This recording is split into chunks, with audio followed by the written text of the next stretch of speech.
نہ جانے کب کی بات ہے، دور بہت دور اونچے اونچے پہاڑوں میں گھری ایک چھوٹی سی ہری بھری وادی میں ایک لڑکی ناجو رہتی تھی۔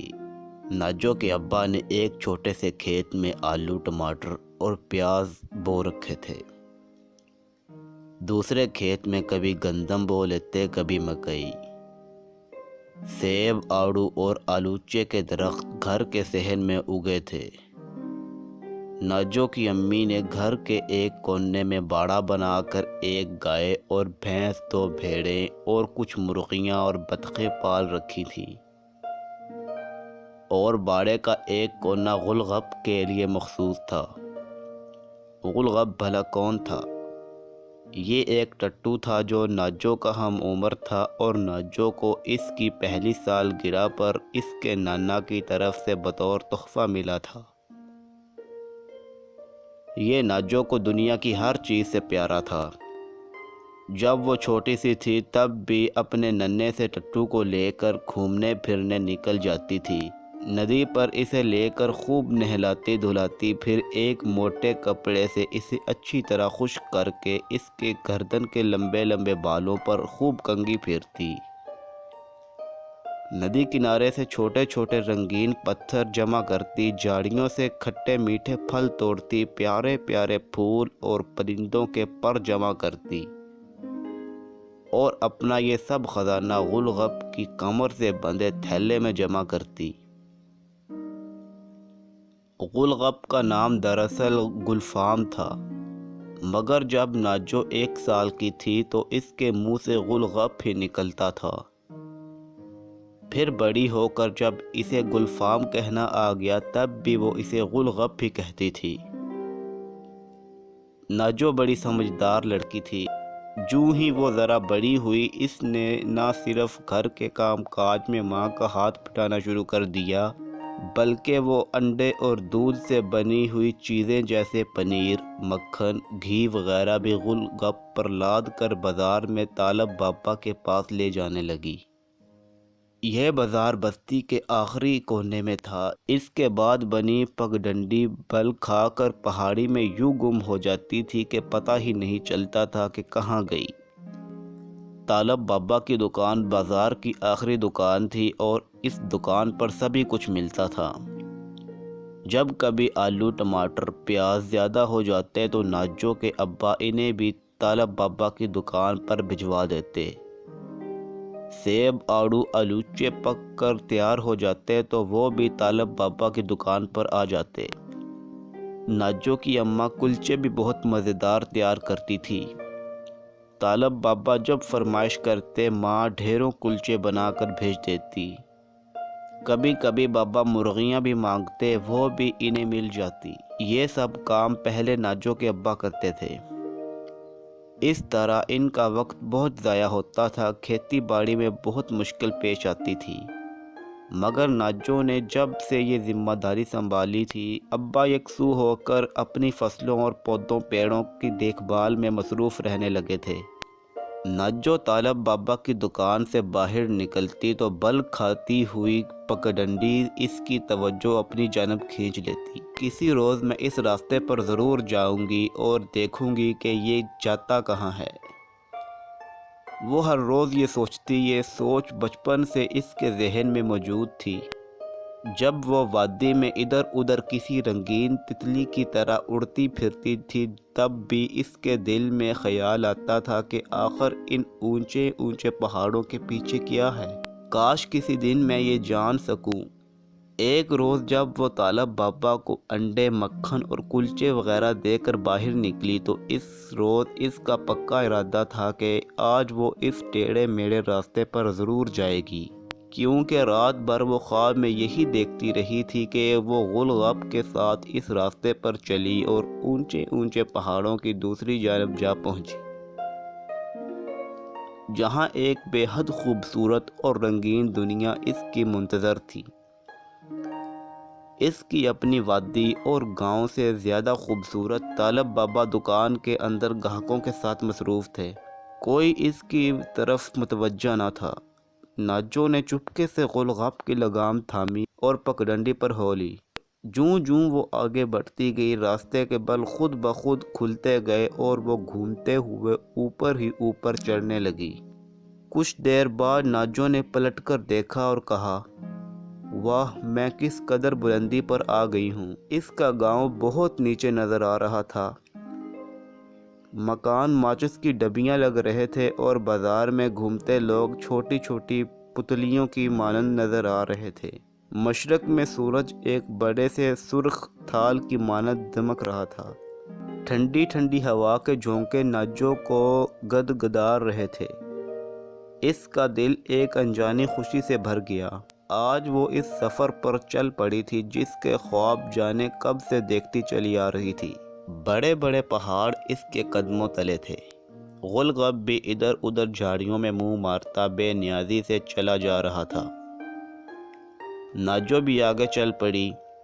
ہر موڑ کاٹنے کے بعد وہ ایک مرتبہ مڑ کر اندازہ ضرور لگاتی کہ اب وہ کتنی اونچائی پر ہے۔ ایک موڑ پر جب ایک بڑی سی چٹان کے چھجے تلے سایہ سا آیا اور ہوا کچھ ٹھنڈی لگی تو ناجو کو یکدم احساس ہوا کہ دھوپ خاصی تیز ہو چکی ہے۔ سورج اب سرخ تھال نہیں بلکہ تیز روشنی کا پیلا سا گولا بن چکا ہے جس پر نظریں نہیں ٹکتیں۔ ہوا بھی خاصی گرم تھی۔ ناجو نے اپنی گرم چادر اور اونی ٹوپی اتار کر غلغب کے کمر سے بندھے تھیلے میں ڈال دی اور کچھ دیر کے لیے چٹان کے سائے تلے آرام کے لیے بیٹھ گئی۔ غلغب بھی آرام سے گھاس اور پودوں پر منہ مارنے لگا۔ اچانک ناجو کی نظر ایک جھاڑی پر پڑی جس میں خوب سرخ سرخ بیر جیسے پھل لگے تھے۔ ناجو نے ایک توڑ کر چکھا۔ واہ، بہت مزے کا ہے۔ ناجو نے ڈھیر سارے پھل توڑے اور دیر تک کھاتی رہی اور پھر غلغب کی لگام تھام کر آگے بڑھ گئی۔ جانے کتنے موڑ اور آئے، ہر موڑ پر ایک نیا منظر ناجو کے قدم روک لیتا۔ آسمان کے رنگ بدلتے رہے، درختوں کے پتے نئے نئے لگے۔ ناجو کو احساس ہوا کہ یہ دنیا کتنی وسیع ہے اور پھر سورج ایک مرتبہ پھر اپنے رنگ اور آب و تاب کھونے اور مغرب کی طرف جھکنے لگا۔ ہوا میں تیزی اور ٹھنڈک آنے لگی۔ اس مرتبہ جو موڑ آیا غلغب اس پر کھڑا ہو گیا۔ کیا ہوا غلغب؟ تھک گئے کیا؟ بس تھوڑی سی ہمت اور میرے ساتھ بہادر، اب چوٹی ہم سے زیادہ دور نہیں ہے۔ میں اس پر کھڑی ہو کر دیکھنا چاہتی ہوں کہ اس پہاڑ کی دوسری جانب کیا ہے۔ چلو چلو، نہیں چلتے؟ اچھا، ایسا کرتے ہیں، کچھ دیر سانس لے لیتے ہیں، ٹھیک؟ ناجو نے غلغب کو آگے بڑھنے سے انکاری دے کر سمجھوتا کر لیا اور کچھ دیر کے لیے بیٹھ کر ادھر ادھر کا منظر دیکھنے لگی۔ ہاں بھئی، اب چلیں؟ اس نے غلغب کی لگام تھام کر پوچھا، مگر غلغب سر جھکائے کھڑا رہا۔ کیا ہو گیا تمہیں؟ جلدی کرو، دیکھو سورج تیزی سے نیچے جا رہا ہے، کچھ دیر بعد شام ہو جائے گی، ہمیں پھر واپس بھی آنا ہے۔ غلغب سر جھکائے خاموش کھڑا رہا۔ اس کا آگے بڑھنے کا کوئی ارادہ نہ تھا۔ ناجو کو غصہ آ گیا۔ اس نے غلغب کو پیچھے سے دھکا دے کر چلانے کی کوشش کی مگر غلغب آگے بڑھنے کے بجائے دھپ سے نیچے بیٹھ گیا۔ ناجو نے لگام کھینچ کر اسے اٹھانے کی کوشش کی مگر وہ نہ اٹھا۔ ناجو غصے سے پاگل ہو گئی۔ اس نے ایک درخت سے موٹی سی شاخ توڑی اور غلغب کی پٹائی کرنے لگی۔ احمق گدھے، تمہیں اتنی بھی تمیز نہیں کہ مالکن کا کہنا مان لوں؟ تمہیں میری بات ماننی ہوگی، میں ہر صورت اس پہاڑ کے دوسری جانب دیکھنا چاہتی ہوں، اس پہاڑ کی چوٹی کو چھونا چاہتی ہوں، اٹھو اٹھو۔ ناجو عام طور پر صبح 9 بجے تک اپنے گھر پہنچ جاتی تھی۔ اس کے ابا اور اماں ناشتے پر اس کے منتظر ہوتے تھے۔ غلغب کو تھان پر باندھ کر اس کے سامنے چارہ ڈال کر وہ اطمینان سے ناشتہ کرتی تھی۔ اس روز جب 10 بج گئے اور ناجو گھر نہ پہنچی تو اس کی اماں پریشان ہو گئیں۔ ابا بھی ادھر ادھر ٹہل رہے تھے اور اماں کو تسلیاں دے رہے تھے کہ بس آتی ہوگی، ناجو کو کبھی کبھار تو دیر ہو سکتی ہے، ہو سکتا ہے راہ میں کوئی سہیلی مل گئی ہو اور ہماری باتونی بیٹی اس سے باتوں میں مصروف ہو گئی ہو۔ وہ تو بھیڑوں، مرغیوں اور غلغب تک سے باتوں میں مصروف رہتی ہے۔ مگر 11 بجے تو ابا بھی گھبرا گئے اور ناجو کی تلاش میں طالب بابا کی دکان پر جا پہنچے۔ ارے ناجو تو صبح فوراً ہی واپس چلی گئی تھی، اب تک گھر نہیں پہنچی۔ طالب بابا بھی گھبرا گئے اور دکان چھوڑ کر باہر نکلے اور ارد گرد کے لوگوں سے ناجو کے بارے میں پوچھنے لگے۔ کسی نے ناجو کو جاتے نہ دیکھا تھا، مگر رنگین چھتریاں بیچنے والے لڑکے نے بتایا کہ اس نے ناجو کو پہاڑ والی پگڈنڈی پر چڑھتے دیکھا تھا۔ پھر ڈاکیے نے تصدیق کی کہ ڈاک بانٹتے ہوئے اسے اوپر ایک موڑ پر ایک رنگین چادر اور کسی جانور کی جھلک سی نظر آئی تھی، مگر بہت دور ہونے کی وجہ سے وہ پہچان نہیں سکا تھا کہ وہ کون ہے۔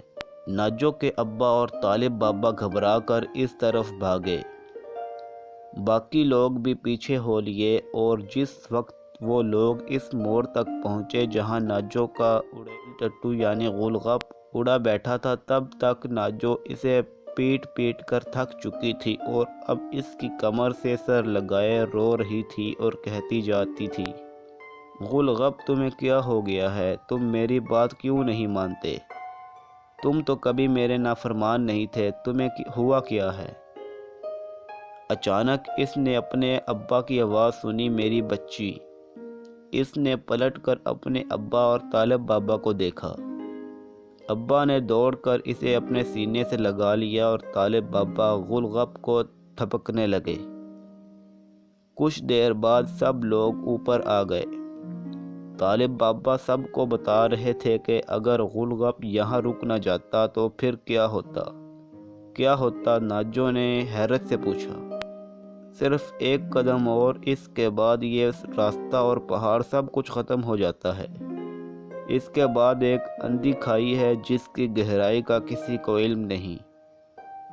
سب کو اس خطرناک مقام کے بارے میں معلوم ہے، اس لیے اس راستے پر کوئی نہیں آتا۔ میری بچی تم پوچھ تو لیتی۔ ناجو نے احتیاط سے ایک قدم آگے رکھا اور ڈھلتے سورج کی دھیمی روشنی میں اسے ایک دھند بھرا خلا دکھائی دیا۔ وہ کانپ کر رہ گئی اور پھر پلٹ کر غلغب سے لپٹ گئی۔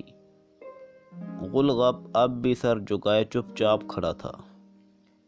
آج کی کہانی اتنی ہی تھی۔ اگر آپ کو یہ کہانی پسند آئی ہے تو میرے چینل کو سبسکرائب کریں، ویڈیو کو لائک کریں۔ اللہ حافظ۔